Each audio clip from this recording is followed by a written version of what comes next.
안녕하세요. 두아들 아빠입니다. 요새 제가 별로 재미없는 거시경제 쪽으로만 얘기를 많이 했던 것 같아서 이번에는 제 주 종목인 코인 이야기도 많이 해보려고 하는데요. 특히 이더리움과 이더리움 클래식, 파일코인, 폴리곤 등 하락장에서 꽤 큰 상승이 나와준 이런 이유들과 또 향후 대응 방법에 대해서도 극히 주관적인 의견을 말씀드려볼까 합니다. 일단 단기적으로 코인 시장이 올랐는데 가장 정확한 이유는 너무 많이 떨어져서 올랐죠, 사실은. 그래서 예전에도 가장 힘들 때 이제 캠피셔의 뭐 V자 반등이나 기술적 반등 이런 차트들을 가져오면서 이렇게 될 거라고 말씀을 드렸던 것 같은데, 그렇게만 얘기를 드리면 좀 뭐하니까 기사를 한 두 개 정도 찾아왔는데요. 단기 상승의 첫 번째 이유로 재정 파탄 위기 국가들이 비트코인을 사재기했다. 열풍이었다. 실제로 이제 터키나 아르헨티나, 나이지리아 이런 나라들이 비트코인을 대거 매집할 거다가 아니라 매집 중 아직도 사고 있습니다. 이런 걸로 나타났는데 다 같은 배를 탄 나라들이죠. 아르헨티나나 뭐 나이지리아나 다 물가 상승률이 뭐 64%, 뭐 CPI가 뭐 79% 이렇게 폭등을 해버리니까, 그리고 아르헨티나의 경우 달러 환전도 못하게 하고 뭐 밖으로 나갈 수도 없게 하고 갖고 들고 나갈 수도 없죠. 그러니까 할 수 있는 게 딱 두 가지입니다. 암호화폐를 사든지 아니면 월급을 받은 즉시 그날 페소로 생활용품을 다 사버리든지. 왜냐? 오늘이 제일 싸니까요. 뭐 내일로 갈수록 계속 물가가 오르니까 뭐 이런 선택을 할 수밖에 없지 않았나. 그리고 이런 나라들이 생기면서 일단 단기적으로 상승하는 데 일조하지 않았나 싶고요.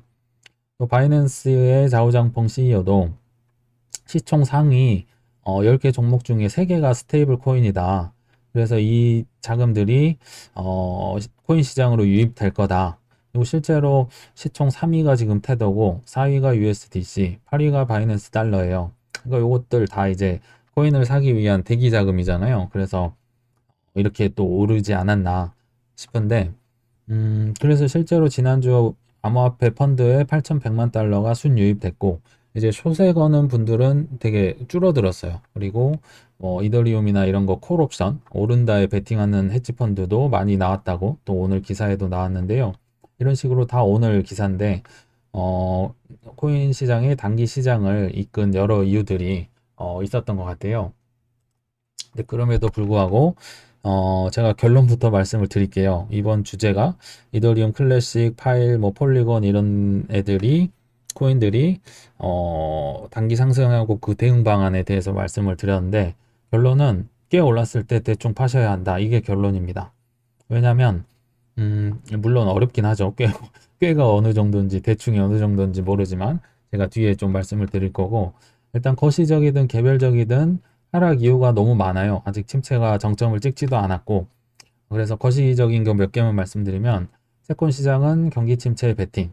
흔히들 이제 가장 똑똑하신 분들이 채권 시장을 트레이딩하고, 두 번째로 똑똑하신 분들이 환율 시장, 외환 시장을 이제 뭐 분석하고, 마지막으로 똑똑하신 분들이 주식 시장을 한다. 이런 말이 있어요. 그만큼 천재들이 채권 시장을 베팅을 하고 이끄는데, 일단 미국 국채 장단기 금리는 진작에 역전됐었죠. 올해 4월쯤인가 역전된 걸로 알고 있고, 이게 경기 침체의 뭐 전조 신호라고 보통 얘기를 하죠. 게다가 이제 3년 만기 국채 금리가 피크를 찍고 떨어지기 시작하는데, 왜 떨어지냐? 이제 금리 인상이 멈추거나 오히려 금리를 인하해야 할 상황이 닥칠 수 있다. 왜냐? 경기 침체가 올 거니까. 침체가 오니까 낮추는 거거든요. 근데 기준금리는 이제 뭐 점점 뭐 둔화되고 속도가 떨어질 건데, 3년 후에 만기 주는 금리를 채권이 높여줄 이유가 있을까요?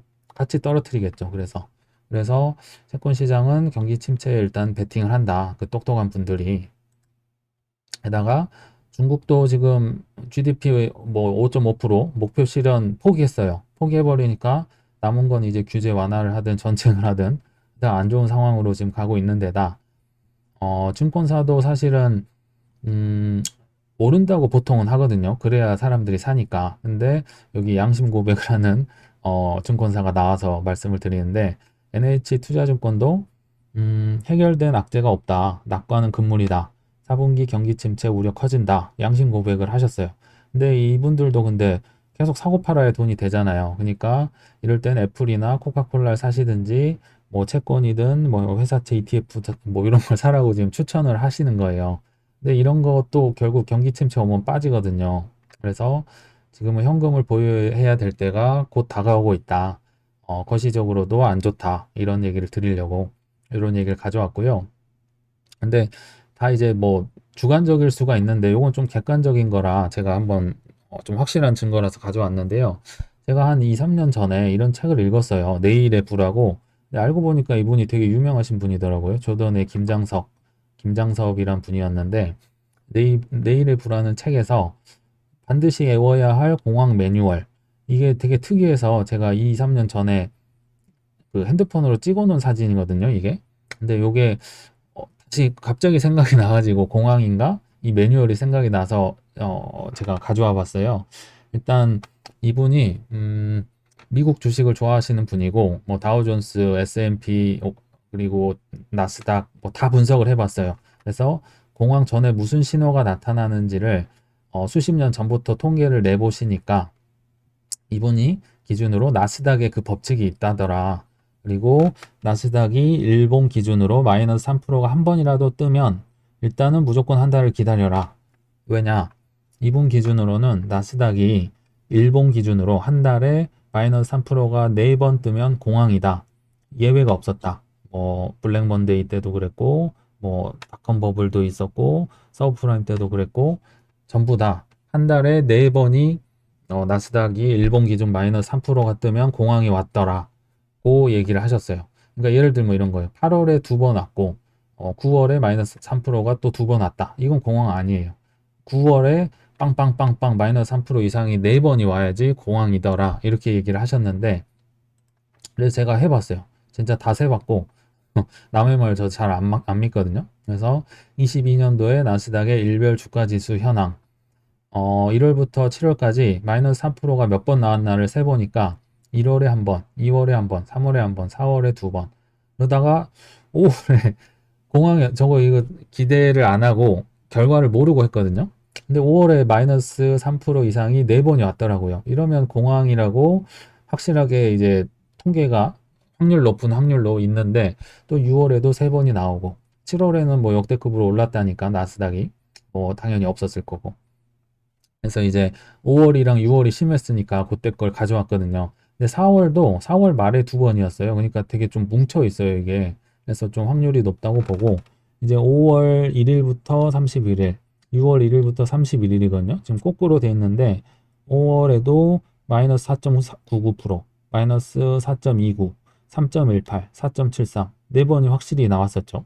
그리고 6월에도 마이너스 3.5, 4.6, 마이너스 4.08 이런 식으로 세 번이 나왔었고 그래서 확실히 공황은 왔다. 침체는 왔다. 이렇게 제가 객관적인 지표를 제가 근데 침체를 좋아하는 사람이 아니고 저도 오른다고 하고 싶은데 아무리 봐도 뭐 통계든 뭐 기사든 뭐 여러 가지를 봐도 아닌 것 같으니까 제가 계속 궁리를 하고 찾아본 결과를 지금 말씀을 드린 겁니다.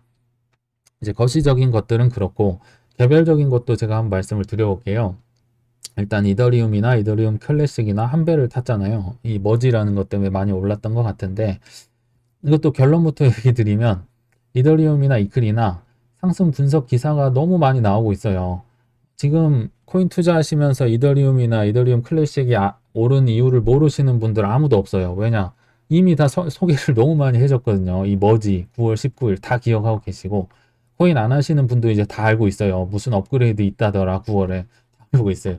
그러면 거의 끝물이라는 거죠. 제 얘기는. 근데 이제 내용도 한번 들어가 보면 이 이더리움 채굴을 하시는 분들이 이제 포스로 다 전향한다고 하잖아요. 스테이킹 하는 걸로. 일단 채굴 규모가 6조 5천억이더라. 근데 이 채굴기가 대체안을 찾아야 되니까 이 대체안이 이제 채굴을 다 이더리움 클래식 쪽으로 넘어갈 거라는 기대감 때문에 엄청나게 오른 거잖아요. 그래서 이더리움 클래식이 한 달 동안 170%나 올랐고 저가 대비 거의 3배 가까이 오른 걸로 제가 기억을 하고 있고요, 지금. 근데 문제는 이더리움 하나를 채굴하는 게 이더리움 클래식을 하나를 채굴하는 거 똑같아요. 채굴하는 거는 똑같은데 가격 차가 42배나 나요. 이더리움 클래식이 너무 싸죠. 아무리 올랐다 쳐도. 그래서 수익성 저하가 있는 데다가 있을 거로 예상이 되는 데다가 다 이게 뭐 포에서 포스로 전환하는 거에 다 뭐 동의를 해주면 좋은데 53% 정도는 뭐 포에서 포스로 원활하게 갈 거야 예상을 하는데 이제 한 3분의 1 정도는 포가 이제 포스로 넘어가는데 대립할 거 나 안 해. 포스로 안 넘어갈 거야. 뭐 이렇게 지금 응답을 하는 거예요. 그리고 그 중에 이제 한 분, 중국 분인 것 같은데 뭐 챈들러라는 분도 이더 마이너에게 이더 포로 이행을 선동하는 모양새다. 우리 포로 다 남읍시다. 뭐 선동을 하는 거죠. 포스로 넘어가기 싫고 이익이 안 나니까. 그래서 이더 포 will coming soon. 포로 우리는 계속 갈 거다. 이 얘기를 지금 하시는 거고요. 또 생태계 지속성도 문제가 있어요. 보면 그러니까 이렇게 이더리움 클래식이 크게 올라버린 이후에 이제 기름에 불 붙듯이 이제 엔트풀이라는 마이닝 풀 업체가 이더리움 클래식 생태계에 1,000만 달러를 투자하겠다고 발표는 했는데 뭐 1,000만 달러 해봤자 뭐 얼마 되지도 않고 제 결과적으로 이더리움 클래식 생태계가 너무 작아요. 규모가 3.1억 원 정도밖에 안 돼요. 근데 이더리움은 너무 크죠. 이 디파이 생태계가 88조, 여기는 3.1억. 그러니까 이더리움이 뭐 채굴로 해서 다 여기로 넘어와서 이걸 이제 키우겠다는 건데 이게 그러기엔 너무 작은 거죠. 이더리움 클래식은 거의 뭐 심정지한 상태에 있는 거고. 근데 기대감만으로 이렇게 오른다? 그리고 거시경제도 안 좋은데 대충 파셔야 된다는 거죠. 제 얘기는. 그리고 바네크 이 디지털 자산 총괄 분도 지금 좀 얘기를 정확하게 해주셨는데 이게 완벽하게 뭐 지원하고 넘어가는 거는 좀 시기상조다 이렇게 생각하는 거는 머지로 인한 체인 분할 가능성도 존재한다. 하드포크 하는 거죠. 나 안 해 하고 이제 튀어나오는 거죠. 이더리움이 그렇게 튀어나온 거고. 그래서 이더리움 생태계는 서로 다른 이해관계를 가진 다수의 이해관계자들이 공존한다. 안에 뭐 이런 사람들이 많을 수 있다는 거죠. 그래서 머지가 제대로 된다고 해도 호재가 뭐 9월 19일 날 있어요. 그래도 이게 이행될지도 모르는 데다 연기될 수도 있고 게다가 이제 호재 전에 파는 게 사실은 국룰이잖아요. 호재 전에 무조건 파는 겁니다. 뭐 주식이든 코인이든 부동산이든 뭐든 간에. 근데 이게 제대로 된다고 해도 뭐 시원찮을 판에 팔아야 되는 판에 이런 뭐 여러 가지 안 좋은 불확실성이 있는데 그거를 뭐 이더리움 클래식의 9월 19일 날 광명을 보시겠다? 제가 볼 땐 그건 아닌 것 같습니다. 게다가 이거 결정적인 건데 이더리움이 이제 드디어 이 머지 때문에 비트코인을 제치고 왕자 자리를 차지할까? 이런 설레발 기사가 나오면 야 이건 너무 같다. 이건 정말 아닌 것 같다. 이렇게 너무 띄워주는 기사가 많으면 그건 정말 아닌 겁니다. 파셔야 됩니다. 그래서 제가 이제 이더리움 클래식 차트를 가져왔는데 물론 이제 눈물 나는 랠리였죠. 뭐 저점 가까이에서 3배나 올랐었고 17,000원이 거의 저점이었더라고요. 근데 뭐 57,000원까지 갔으니까. 근데 이제 사람들은 이 작년 4월의 추억 20만 원의 전고를 기억하고 계시죠. 이게 일봉이고 이게 주봉이거든요. 요걸 기준으로 하시면 안 된다는 걸 제가 말씀을 드리려고 이 주봉까지 꺼내서 가져온 거고요. 그럼 너는 도대체 언제 대충 팔라는 거냐? 저도 잘은 몰라요. 트레이더가 아니니까. 근데 일반적인 걸로 생각을 해보면 올랐을 때 사람들이 물리거든요. 올랐을 때 물려요. 여기 어딘가. 뭐 6만 원 좀 안 되는 것 같은데 요때 물리신 분들이 이제 올라오면 격렬한 저항을 받습니다. 왜냐? 나 본전 찾으려고. 본전 왔다 이거예요. 본전 오면 이제 팔고 나가시는 거죠. 그래서 어, 뭐 여기 어디 또는 뭐 여기 어디 많이 물리셨겠죠. 그래서 한 6만 원 즈음에서 뭐 한 8만 원, 7만 원 뭐 여기 어디 요 정도에 좀 파셔야 되지 않을까. 왜냐 격렬한 저항이 있으니까 본전을 받고 싶은 분들의 물론 여기 뚫으면 이제 뭐 저항이 없어요. 그래서 천국 간다고 하는데 그렇게까지는 되지는 쉽지 않다. 거시적인 여러 요인들 덕분에라도 일봉으로 봐도 이제 일봉이거든요. 그러면 요 정도에 많이 좀 물리셨겠죠. 여기 그래서 뚫는데 오래 걸린 거예요. 그리고 여기에 또 많이 물리셨겠죠. 그래서 여기에서 저항 맞고 지금 내려온 거예요. 그래서 뭐 뭐 운이 좋게 한번 이 6만 원 즈음을 뚫은다면 여기 한 8만 원 근처 가기 전엔 그래도 다 털어야 되지 않을까. 거미줄처럼 매도를 걸어야 되지 않을까. 한번 생각을 해봤습니다. 뭐 폴리곤도 비슷한데요. 제가 좋아하는 코인이기도 하고 뭐 탄소 중립한다고 하는 걸 보면서 아 뒤에 뭐 금융 세력들 많이 붙어 있구나. 그래서 뭐 지금 뭐 NFT 한다, 뭐 벤츠랑 협업한다 기사는 막 때리는데 다 좋아요. 근데 문제는 계획은 많은데 보여주려면 아직 한참 남았어요. 뭐 가능성만 어마어마해요. 막 5개, 10개 하겠다고. 근데 실제로 보여주는 거는 몇 개 없어요. 이걸 보면 폴리곤이 아시겠지만 이더리움에 이제 이더리움에 끼워서 이더리움의 성능을 좋게 하는 뭐 레이어 2라고 하는데 그런 느낌이거든요. 근데 이제 요런 뭐 여기 솔루션 뭐 기술을 쓰면 이제 비자 넘어선다. 비자 카드, 이더리움이 비자를 넘어선다. 뭐 엄청 빠르고 뭐 보안도 좋고 뭐 수수료도 절감되고 어쩌고 저쩌고 하는데 저는 이게 7월 21일 날인가 얘기가 나왔어서 조만간 되려나 했더니 이제 여름에 테스트넷 하고 23년 초에 메인넷 배포될 예정인데 메인넷도 연기되는 게 뭐 한두 번이 아니죠. 근데 이걸 기다리면서 광명을 보시겠다? 제가 볼 때 그거는 좀 아닌 것 같다. 이렇게 가능성이 있고 많이 띄워줄 때 좀 나와야 되지 않을까 싶고요. 그래서 제가 차트도 또 가져왔어요.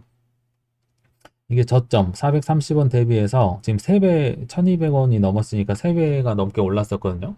이 정도면 엄청나게 오른 거예요. 뭐 이더리움 클래식의 버금가게 많이 오른 건데 이런 기대감이랑 또 금융 세력들이 한 3배 정도 올라졌을 때부터는 좀 분할 매도를 해야 되지 않을까.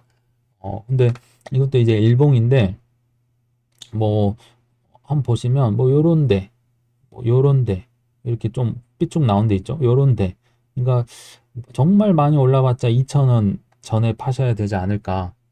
뭐 여기까지는 전 가지 않을 거라고 보거든요. 그래서 좀 가능성을 주고 오를 때 좀 파셔라. 왜냐하면 본전 찾으려는 분들의 저항이 엄청나게 세다. 뭐 요런데 요런데. 그러니까 뭐 요런 2,000원 가기 전에는 하시는 게 어떨까? 개인적인 생각입니다. 뭐 하여튼 결론은 거미줄처럼 분할 매도를 하셔야 된다. 이 얘기를 드리려고 한 거고요. 또 오늘의 주인공인데요. 파이코인 어, 어, 정말 너무 많이 빠져서 할 말이 없는 코인인데 일단은 2배 이상은 올랐어요. 그래서 급등을 해서 그러니까 3일 연속 거의 양봉 했다가 지금 약간 떨어진 것 같긴 한데 근데 기사가 없어요. 딱 하나밖에 없어요. 하버드대랑 파트너십인데 하버드대가 물론 뭐 뛰어나죠. 근데 이거 가지고 뭐 그렇게 설명을 하기에는 정말 말도 안 되는 것 같고 여러 유튜버 분들이나 기사도 속 시원한 기사를 이유를 얘기를 안 하고 있습니다. 그래서 제가 요거는 상상의 나래를 펴서 일단 분석을 해봤는데요. 소설이니까 좀 가볍게 들어주시면 좋을 것 같고 파이코인을 생각하면 저는 딱 2개가 떠올라요. 단어가 중국이랑 채굴 단속 요 2개거든요. 왜냐하면 파이코인이 그 뭐 폰지 사기 한다고 중국 정부가 엄청 두드러 정말 단속했던 코인이 파일코인이에요. 작년 뭐 6월쯤부터 뭐 지금까지도 하고 있는데 채굴 단속을 보시면 작년 6월이죠. 채굴기 뭐 공안조사 협조증 뭐 그리고 이용자 서비스 차단 파일 채굴기 뭐 경찰 조사 뭐 31명이나 파일코인 체포하고 뭐 741억 코인 압수 물론 이제 파일만 있었던 건 아니고 압수한 것 중에 이더리움이나 몇 개 다른 것도 있는데 이런 식으로 항상 때려잡았어요. 채굴 단속을 하고 압류를 했겠죠. 중국 정부가. 근데 지금 중국 돈도 없고 배고픈 데다가 뭐 메사리 리포트에서도 중국이 지금 뭐 컴백을 한다고 하는데 채굴 쪽으로 음, 시진핑이 어떤 또는 뭐 지방의 뭐 공산 당원이 어떤 선택을 했을까 궁금하던 차에 5월 25일 건데요. 경찰 조사 아직도 받고 있대요. 파일코인즈 서비스 업체가 채굴 업체가. 근데 여기 보시면 수사 종료 후 서비스가 재개될 예정이다. 불법이라면서 갑자기 다시 할 수 있게 해준대요. 뭐 징벌적 뭐 전기료 부과하고 어쩌고 한다면서. 그러면 이럴 가능성도 있지 않을까. 압류한 것들이 지금 가격이 너무나도 많이 떨어졌는데 그거를 좀 펌핑을 어느 정도 시킨 다음에 팔아야 되지 않을까. 그래서 말은 못 하는데 왜 올라가는지 말은 못 하는데 이들의 많이 압류한 걸 많이 들고 있어서 뭔가 펌핑이 나온 게 아닌가 그냥 소설 한번 써봤는데요. 왜냐면 정말 이거 눈물 없이 볼 수 없는 차트인데 이게 주봉이거든요. 이게 월봉, 일봉이고. 근데 이렇게 많이 떨어졌어요. 정말 차트를 뚫고 내려갔어요. 근데 중국 이 공산당이나 이런 분들이 압류한 거를 이때 팔고 싶을까요? 저는 좀 올려서 팔 수 있지 않을까 생각이 들어서 그런 얘기를 드렸고요. 그럼 도대체 이건 뭐 언제 팔아라는 거냐? 근데 요거는 정말 쉽지가 않습니다. 거의 판도기 불가인데 왜냐면 이렇게 좀 올라오면 뭐 요때 어디 물린 사람이 있으니까 뭐 여기 근처 오기 전에 파셔라 뭐 이런 얘기를 할 수가 있는데 정말 크게 확대를 해보면 일봉이거든요. 일단은 그나마 한번 해보면 일단 최저점은 2만 사토시고 여기 어디에서 이제 좀 많이 물렸을 거잖아요. 그래서 여기가 대충 6만 사토시 밑에 줌인 것 같고 그 다음이 뭐 한 8만 정도? 여기 어디? 그 다음이 이제 한 뭐 11만 정도인데 여기까지는 제가 모르겠어요. 일단 6만 넘으면 일단은 여기까지는 갈 수 있을 거니까 여기서부터 이제 뭐 분할 매도를 해야 되지 않을까. 여기 6만 뚫으면 여기 위에서부터 해야 되지 않을까. 그리고 뭐 업비트 원화 상승 이슈도 아직도 있으니까 물론 너무 오래 지나버렸지만 그래서 어쨌든 요 정도 뚫어주면 좀 분할 매도를 해야 되지 않을까 싶어서 어, 팔, 팔코인도 한번 예측을 해봤습니다. 근데 어, 결론은 좀 생뚱맞은 이제 장투는 승리한다. 뭐 이런 얘기를 제가 드릴까 하는데요. 왜냐하면 단기적인 추측은 말 그대로 그냥 추측이고 장기적인 관점에 비하면 맞을 확률이 크게 떨어지죠. 그래서 이런 거 저런 거 머리 아프시면 그냥 묻어두시고 25년쯤에 열어보시길 추천을 드립니다. 근데 그래도 지금 뭔가를 너무 뭐 사고 싶다든가 특히나 이제 제 경우인데 미래 미성년자 아이들한테 코인을 사주고픈 분이 계신다면 왜냐면 이거 묵혀두면 오른다는 거에 저는 확신이 있으니까요. 근데 그렇다고 아이들을 업비트를 뭐 해줄 수는 없잖아요. 너무 어리니까. 그래서 그럴 때 저는 이렇게 뭐 코인베이스를 애들 걸로 사주는 것도 나쁘지 않다고 보거든요. 이런 기사가 그래서 떴었는데 정말 이보다 더 나쁠 수가 없어요. 코인베이스가 미국 1위 기업이긴 하지만 올 들어 비트코인이 50% 떨어질 때 코인베이스는 75% 떨어졌어요. 그리고 뭐 우연의 일치인지 모르겠지만 하락 크게 한 날에 SEC 조사도 겹쳤고 그날에 돈나무 언니 아크 인베스트도 대거 팔아버렸어요. 그러니까 뭐 정말 뭐 앞다투어 뭐 악재의 연속이고 이 주식도 보시면 아시겠지만 지금 뭐 아주 바닥에서 빌빌빌 기고 있죠. 대부분 코인들 근데 다 비슷합니다. 2배 이상 오른 코인도 거의 없고 저점 대비해서. 그래서 근데 뭐 테슬라나 애플은 또 많이 떨어졌다가 거의 다 회복을 해버렸잖아요. 그러니까 코인베이스만 거의 바닥이고 최악이니까 이럴 때 뭐 장투로 좀 모아가면 어떨까 생각이 듭니다. 장기적으로는 크게 오를 테니까요. 네, 오늘 준비한 건 여기까지입니다. 네, 시청 감사합니다.